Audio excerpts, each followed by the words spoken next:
Coming up this morning on Daybreak, we have election results for you after Missouri's presidential preference primary. We also need to update you on details on a deadly officer-involved shooting down in Arkansas. And due to coronavirus fears, more local events are being canceled. We'll have the story about that and more coming up this morning for you on Daybreak. Good morning, and thanks for joining us for the second hour of our show. It's Wednesday, March 11th. I'm Lauren Barnes. I'm Joe Morano. We've got results for you from yesterday's primary. We've got analysis as well. We've got a lot coming up this hour. We do, and we have a lot happening in the weather, too. Meteorologist Elisa Rafa is here with us. Good morning. We know you've been busy over there in the weather lab. Yeah, we've got a stormy start out there this morning where we do have a couple of warnings for 60-mile-per-hour damaging winds and quarter-size hail. We've seen some reports of that. This is going to leave quick, as you said, but it's going to hit pretty hard over these next few hours, right? Yeah, it's going to be really quick. We're dry by midday. When you see us at 11, it will be over with. We have been finding some clouds in Springfield and some flashes of lightning on the camera. We've got the north winds in Springfield. Temperatures are at 49 degrees. We've just seen some heavy rain and lightning in Springfield, but we do have a couple of severe thunderstorm warnings we need to get to the south and east. One from McDonald and Newton County that goes until 6:15 for that threat of the quarter-size hail. And we're also finding, as these storms organize into a line, we've got that threat of 60-mile-per-hour winds until 6:30 for Barry and Lawrence counties, including places like Aurora, and also stretching into northwest Arkansas. Benton and Carroll counties have that severe thunderstorm warning until 6:30. Again, just finding some showers and thunder around Springfield. But as the storms organize into a line right here to the south and west, and it bends a little bit, that's where you get that threat of damaging winds and the hail. We've got some juice out there for strong storms, but not a lot. Temperatures way warmer where we have the severe weather to the south and east. It's 40 degrees in Rolla and 45 in Fort Leonard Wood, where we just have some showers. Wet and stormy start out there this morning. We're dry by this afternoon with just a couple of clouds by dismissal and temperatures in the middle and upper 60s. More details on this morning's severe threat and another one for tomorrow coming up in a couple of minutes. Your local election headquarters is here at Color 10 as another round of states-hosted presidential preference primaries, including Missouri yesterday. And the results are in. Let's take a look here. For Democratic presidential candidates, Biden gained 60% of votes in Missouri, while Senator Bernie Sanders only gained about 35%. For the Republicans, it's Donald Trump who takes home another major win, 97% of the votes in Missouri, as he is well on his way to earning that Republican nomination for re-election. We also have some of the results for the smaller parties here. This is a look at candidates for the Green Party. Howie Hawkins coming in with 33% of the vote, followed by Hunter with 22%, and David Rold with 16% of votes in Missouri. In the Libertarian area of things, Jacob Hornberger got 75%, but was running unopposed. And finally, a look at the Constitution Party. Don Blankenship came in with 39% of the vote, Don Grundman with 23%. Joe Biden's strong showing, though, reaches beyond Missouri, as he won 4 of those 6 states. Mississippi, Michigan, and Idaho were the others. Of course, we're still looking at the votes and counting those up from Washington and North Dakota. The former VP now has 820 pledged delegates right now and is extending his lead over Bernie Sanders. So to shed a little light on that is Dr. Brian Calfano, our Color 10 political analyst. Good morning to you. Good morning, both of you. Good to see you. Good morning. Reporting for duty here on the couch, huh? I want to ask you, yesterday if you went out and voted or if you looked at a ballot ahead of time, you probably saw the 20-some Democratic candidates, just 3 really still in the running. The big question here is, will Democrats be able to rally behind whoever gets the nomination? Yeah, and that's the magic of the person who's the front runner. You saw this in 2016. A lot of people at the beginning of the process were all about Hillary Clinton, except those who weren't, and they were pretty strong supporters of Bernie Sanders. Right. And there was this question throughout 2016 as to whether or not those Bernie voters were going to back Clinton. And it really never materialized to the level that I think a lot of Democrats were hoping. And part of that is because of Hillary Clinton's lack of political, shall we say, soft skills. Biden has more of that. Biden has more of that kind of, hey, what's going on, buddy, backslapping type of charisma.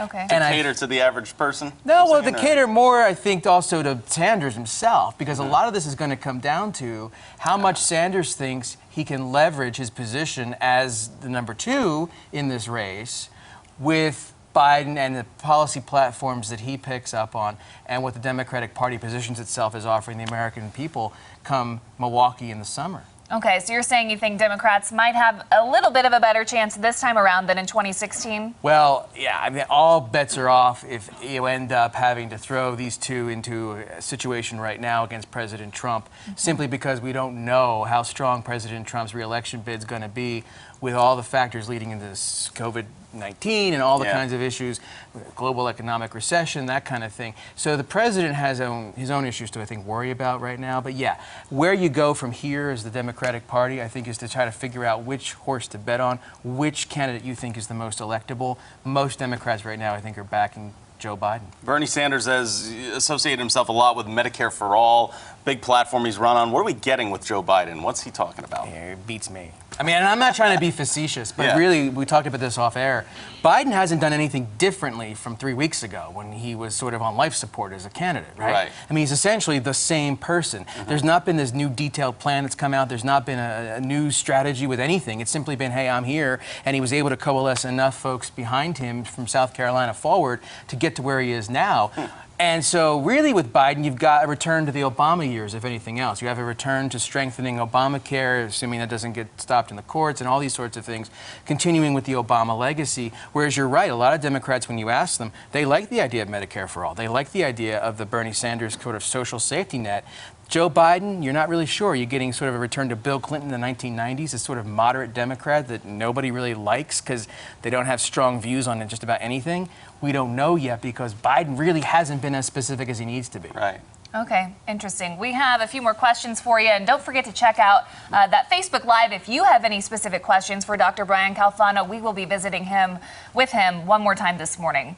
Thank you, Brian. Also in Springfield, Sanders local supporters held a watch party at Coyotes, but early on in the evening, Missouri was projected to go to Biden. Vicki Kepling, who is also running for a Missouri House seat, explains why she is so supportive of Sanders. On the Biden side, it's more of how do we stop Sanders. I don't hear, like where the stances are on issues. What is Joe Biden going to do for us? Whereas Bernie, I know what he'll do for us. What was really nice is we had an office in town, and it was located at 204 South Campbell. I'm not sure whether it's going to stay there after tonight's results.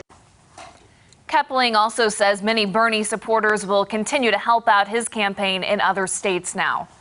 In just a little bit, we're going to break down some area counties and how they voted, but you can always get your full election results on ozarksfirst.com, as we are your local election headquarters. New for you this morning, a shooting has left one officer dead in Hot Springs, Arkansas. It happened during a traffic stop. The Hot Springs Police Department says Officer Brent Scrimshire was shot in an exchange of gunfire with a suspect last night. Scrimshire was taken to the hospital and later died from his injuries. The suspect was also wounded. Their name and condition is currently unknown. The Arkansas State Police is leading the investigation into this shooting. Just more local news for you. March is Developmental Disability Awareness Month, which is the time for people with disabilities to be able to openly share their stories. Color 10's Nigel McDonald joins us now live from Arc of the Ozarks to explain how the group is working to bring awareness to our state's capital today. Nigel, good morning. Well, good morning, Lauren and Joe. That's right. A group of 50 people will be heading to Jefferson City later this morning to visit with legislators on the importance of empowering people with disabilities. But before then, I am joined with Jet Clabo, who's actually once a client of Arc of the Ozarks. How are you this morning? I'm great, thanks. So talk to me about what an organization like this means to you. So the Arc of the Ozarks mission is to support people with disabilities and lead them into their own lives as valued members of the community.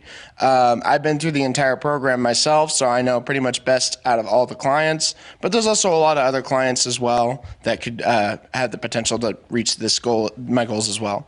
And so how does it make you feel to know that people are rallying behind you and others like you and heading to Jefferson City? It feels pretty great. I plan on having a lot of one-on-one time with the other clients to help, because I try and help as much as I can to get other clients into CI and out of the program as well, because I feel like we could get a lot more clients up into high levels of the Arc that are striving to do so. And you mentioned you yourself, you actually have a job that you've had for over 7 years now. Yes, it's been almost 7 years at America's Incredible Pizza Company in Springfield. And so having a job, does that kind of make you feel empowered, or how does it make you feel? Having a job really brought up my confidence. That was one of the major turning points of me in the ARC, for sure. That's awesome. Well, as I mentioned earlier, Jet and a group of 50 people will be heading down to Jefferson City later this morning to visit with legislators and help bring more awareness to people with disabilities in our community. Reporting live in Springfield, Nigel McDonald, Ozarks First. We've been tracking some severe storms for you this morning as these storms organize into a line from Bentonville through Cassville over towards Galena. We're finding a line of some damaging winds and quarter-size hail. Details on the severe thunderstorm warnings in effect now coming up next.